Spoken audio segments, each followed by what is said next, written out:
misusing biblical text to encourage Christians into thinking that we can be blessed if we do this, if we do that.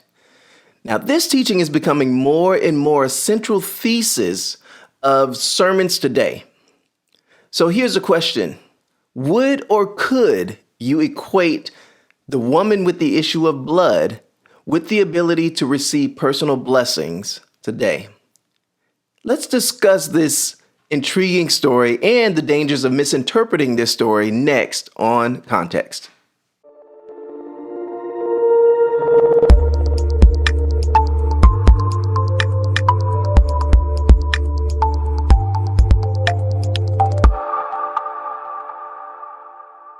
Hey family, this is TL Robinson, your host of Context. If you haven't already, if this channel provides context and it blesses you in any way, I'd love if you would go ahead and hit that subscribe button, maybe share it with a friend so that you can be in tune with any new content that comes down the pipe. Now, I came across a sermon from a good friend of mine and I figured I would let you guys check out the sermon, the soundbite I should say. I will make some comments after the fact and then we'll get into some context. So check this out. Because the stretching is not just for a season. In our text today, Jesus is getting ready to stretch the disciples. Jesus has already healed the man with the withered arm. He said, stretch forth. Jesus is breaking all kinds of rules. He says, I'll heal you on the Sabbath. He's already healed the woman with the issue of blood. Oh, God. And the reason why she's touching the hem of his garment, because the hem was on the bottom. And everybody's grappling after the top, but the real glory is at the bottom. So if you're in a bottom situation and you feel like you're last, that's when the blessing is about to come. That's when the miracle is about to come. It's at the bottom. If you humble yourself, then he would exalt you. You keep trying to be exalted. The glory is at the bottom because the bottom is the foundation. The bottom is the platform. The bottom is the builder. The bottom is the blessing. So to restate my dear friend, the reason why she was touching the hem of his garment is because the hem was on the bottom and everyone else is grappling toward the top after the top, but the real glory is on the bottom. So if you're in a bottom situation and maybe you feel you're last, that's when the blessing is about to come. That's when the miracle is about to come. It's at the bottom. If you humble yourself, then God will exalt you. He goes on to say, you keep trying to be exalted. The glory is at the bottom because the bottom is the foundation, the bottom is the platform, the bottom is the builder, the bottom is the blessing. Now, when delivered with style, as he did in this video, this message actually sounds really, really good. It sounds awesome. It gets people motivated, it gets you excited, but the question again always comes back to, is it contextually sound? Is it doctrinally sound? Well, that's what we're going to dive into, because to me, there are two different sets of scriptures here with two very different meanings mentioned in this video, and they're tied together to make an even different meaning. Hopefully that makes sense to you. Let me give an example. Eggs alone are eggs. Cake mix alone is just powder. But if you combine the two together, you're obviously trying to make a cake. So in this case here, you're combining eggs and cake mix. You're combining eggs and cake mix, and you're actually getting a sandwich. Like you can't make cake out of these two sections of scripture. You can't.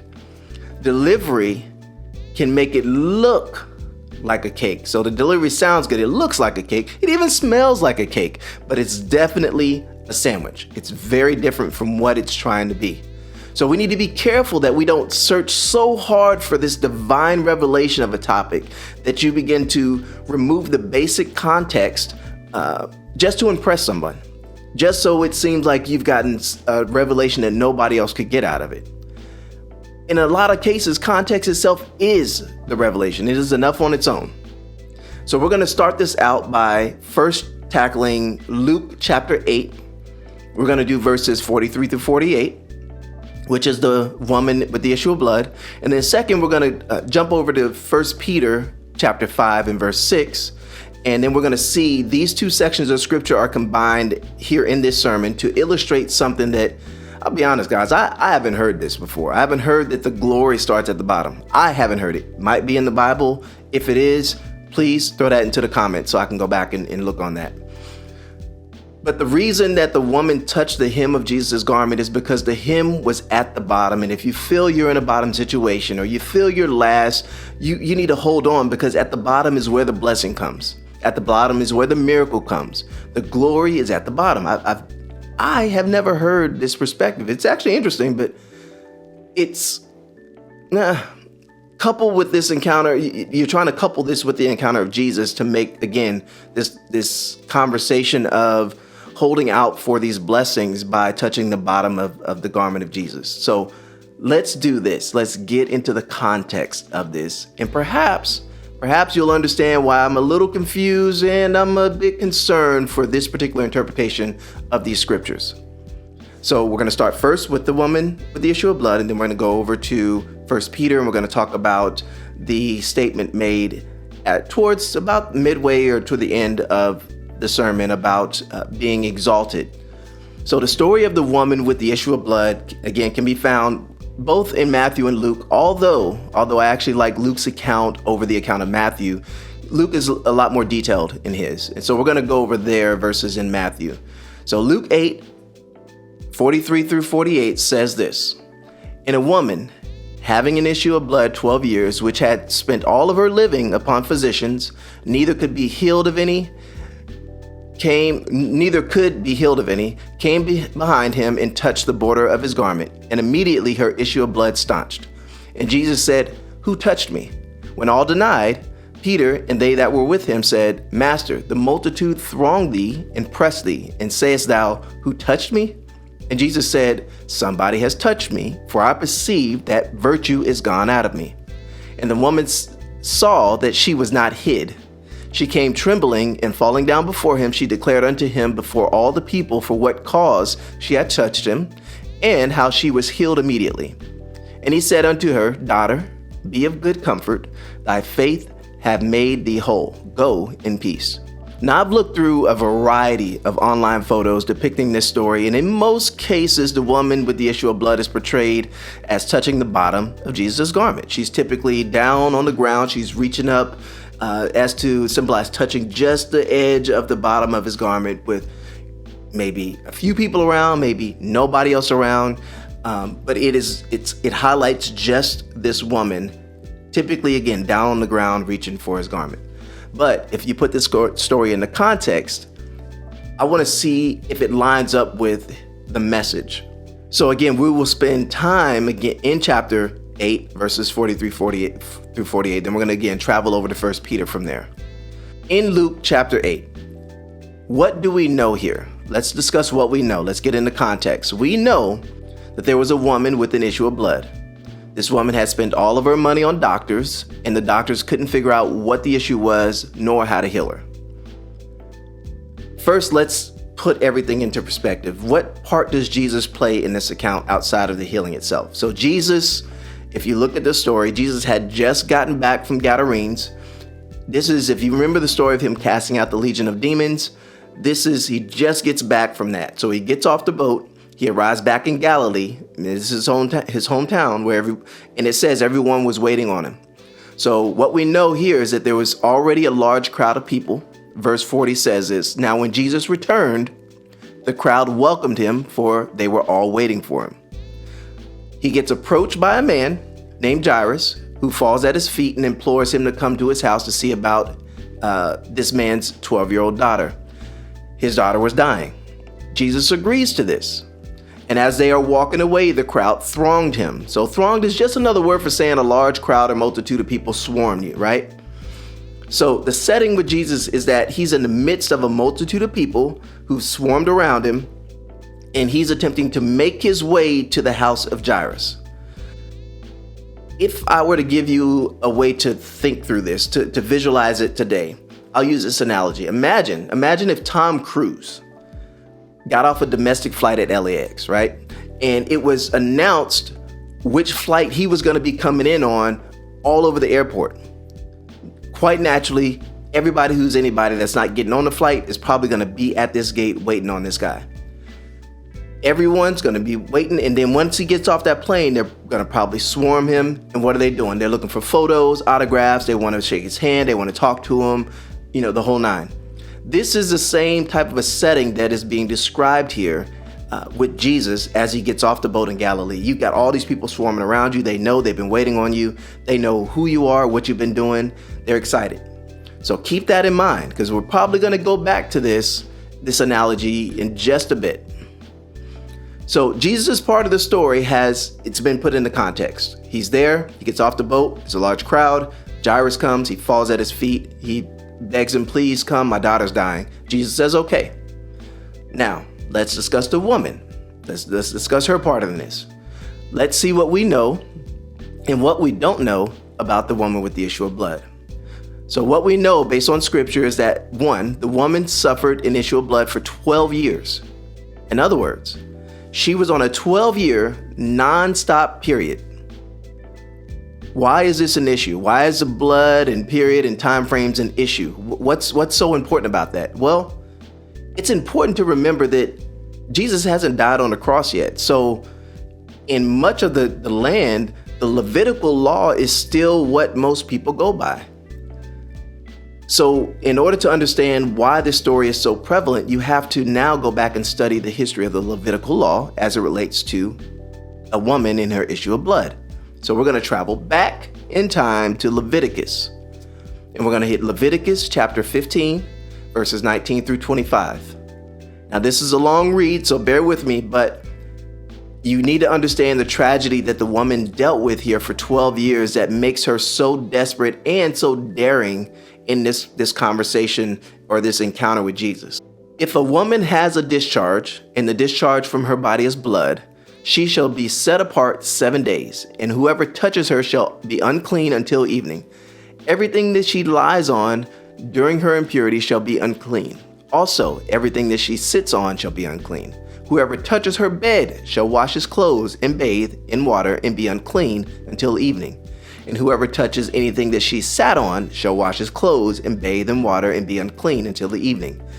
If anything is on her bed or on anything in which she sits, when she touches it, he shall be unclean until evening. And if any man lies with her at all, so that her impurity is on him, he shall be unclean for 7 days.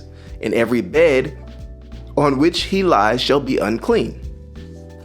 If a woman has a discharge of blood for many days, other than at the time of her customary impurity, or if it runs beyond her usual time of impurity, all the days of her unclean discharge shall be as the days of her customary impurity. She shall be unclean. Now, let me ask you this. Can you imagine being set apart from everyone for 12 years?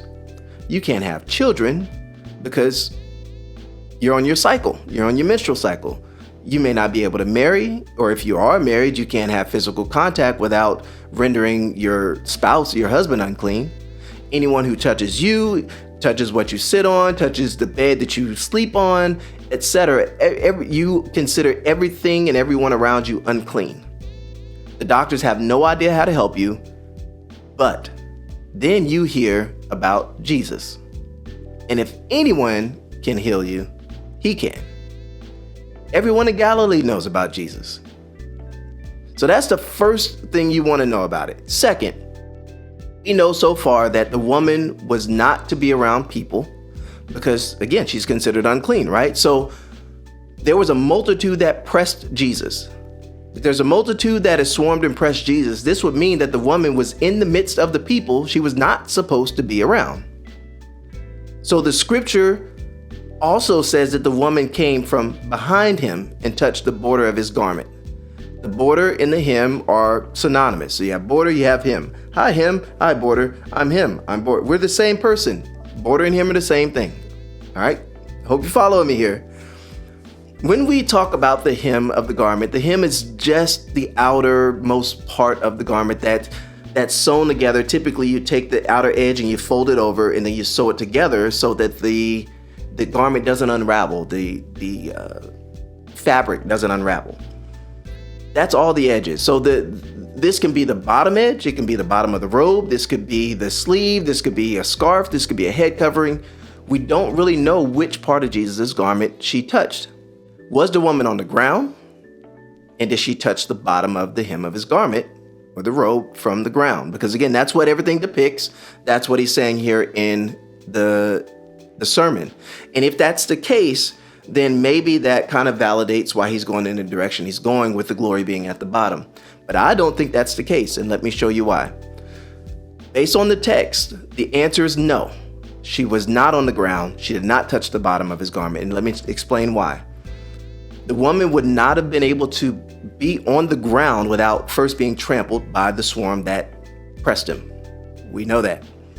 There was a multitude of people surrounding Jesus, and even more of a point to solidify this position, look at verse 47 back over in Luke chapter 8. So go back to Luke chapter 8. Let's look at verse 47. Now, when the woman saw that she was not hidden, she came trembling, and what did she do? And falling down before him, which meant she was standing at first, she declared to him in the presence of all the people the reason she had touched him and how she was healed. Immediately.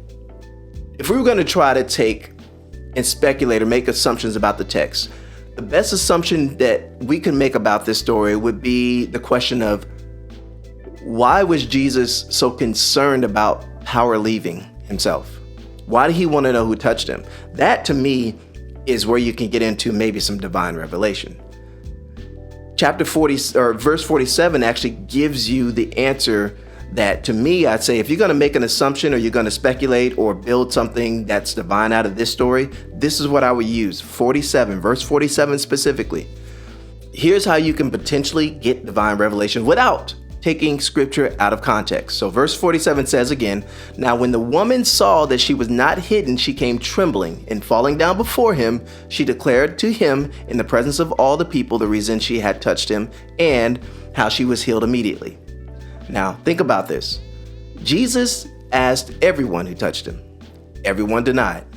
Peter then questioned, what do you mean? How do you know somebody touched you? Everybody was on you. And Jesus says, somebody touched me. I felt it. I felt the power go out of me. I felt virtue leave me. So you have to imagine everyone's looking at everyone right now. Jesus asked a question. Everybody's denying. So everybody, the topic right now is on who touched him. Everybody's trying to figure it out. The disciples, Jesus, the people. Watch this. In context, the woman, she declared to Jesus in the presence of all the people the reason she had touched him and how she was healed immediately.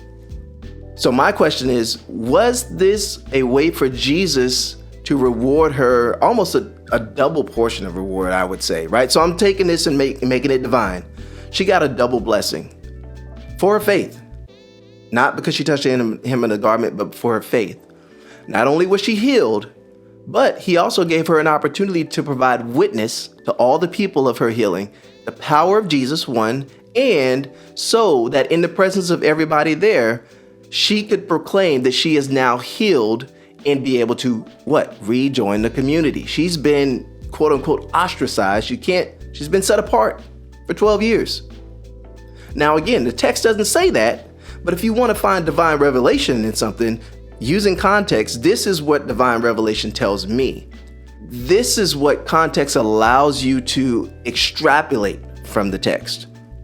So the woman with the issue of blood was a story of blessings. I will give him that for the woman. Her blessings were not a result of touching the hem of the garment. Her blessings were a result of what? It says her faith. Jesus says your faith is what made you whole. A faith that encouraged her to defy all rules of law, which Jesus had already been speaking against since the start of his ministry. Her faith could have resulted in so many other things. People would be declared unclean because of her. It could have been worse than that. We don't know. But because of her faith, she was healed. She was able to witness to the crowd about the power of Jesus in front of Jesus and in front of his disciples. And she was able to rejoin the community as being considered clean after 12 years. So to me, as I read this in context, this is not a story about glory at the bottom of the garment of Jesus. I've never heard of the glory of the Lord starting at the bottom. With the blood issue broken down, let's now talk about the last statement that again, my dear brother added as quote unquote an ingredient of a cake that to me makes a sandwich. The bottom, if you humble yourself, then he would exalt you. Toward the end of the video, he makes this statement. And it's actually from 1 Peter chapter 5, verse 6, my apologies. As another reference, again, just to reinforce his point of his sermon, which is to humble yourself and God will exalt you. But this is all, again, around blessings. You know, you're at the bottom, you want miracles and blessings, but the foundation, everything, you've got to humble yourself, because at the bottom, if you're there, that's where God's going to exalt you. So he uses the reference from 1 Peter chapter 5, verse 6, which says, therefore, humble yourselves under the mighty hand of God, that he may exalt you in due time. But what does this really mean in context? Let's go back, because you can't take that and throw that into a completely different story, and then that makes, again, this beautiful cake. So we're in 1 Peter chapter 5. What we need to first know is who's talking. Well, we obviously know Peter's talking. It's written by Peter. But if you don't know, if it's not obvious to you, we're going to go back to chapter 1 of 1 Peter. And in verse 1, it says, Peter, an apostle of Jesus Christ. Okay. Well, who is he talking to? It says, to the pilgrims of the dispersion of Pontus, Galatia, Cappadocia, Asia, and Bithynia. So now we know who Peter's talking to. Now that you know who he's talking to, let's get back over to verse 5, or chapter 5, and let's start at verse 1. Peter talking to the dispersion of Pontus, Galatia, Cappadocia, Asia, and Bithynia says this. So knowing that, he says this, to the elders who are among you, I exhort, I who am a fellow elder and a witness of the sufferings of Christ, and also a partaker of the glory that will be revealed.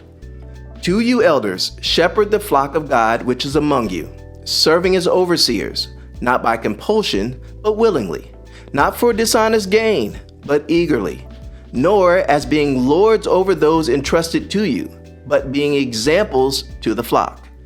And when the chief shepherd appears, you will receive the crown of glory that does not fade away. Likewise, you younger people, Gen X, millennials, submit yourself to your elders. Yes, all of you be submissive to one another, and be clothed with humility, for God resists the proud, but gives grace to the humble. Therefore, here we go. Humble yourselves under the mighty hand of God, that he may exalt you in due time. So as you can see, 1 Peter 5 verse 6 is an extension of a broader topic on elders leading the church by example, so that when the chief shepherd, who is Jesus, appears, the elders will receive the crown of glory that does not fade. Likewise, if the younger people will submit to the elders in humility, they may also be exalted in due time, when the chief shepherd appears, not now.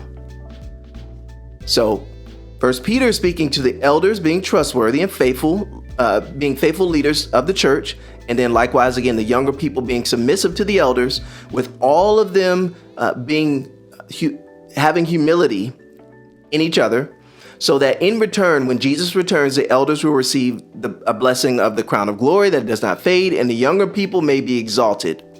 So now you see that if you mix the woman with the issue of blood with 1 Peter talking about the elders and the younger people, you cannot bake a cake with those. That's not eggs and cake mix. I don't know what that is, but it's not the two. You don't have the proper ingredients here to get the specific results that the sermon is pointing out to you. So I'm going to end this video with this. Let me end this with my cliche saying. We must stop cherry picking scriptures that sound great, and then you remix them together to get Christians pumped up for something that may never happen. This is a recipe for disaster, and it's continuing to be shown time and time again. Now, again, I would love to hear your thoughts on the breakdown of the woman with the issue of blood in 1 Peter chapter 5. I would welcome any comments. Please, again, subscribe if you haven't. Lord willing, I'll see you next week on Context, but that's all I have for you today. I'm out of here. Be blessed.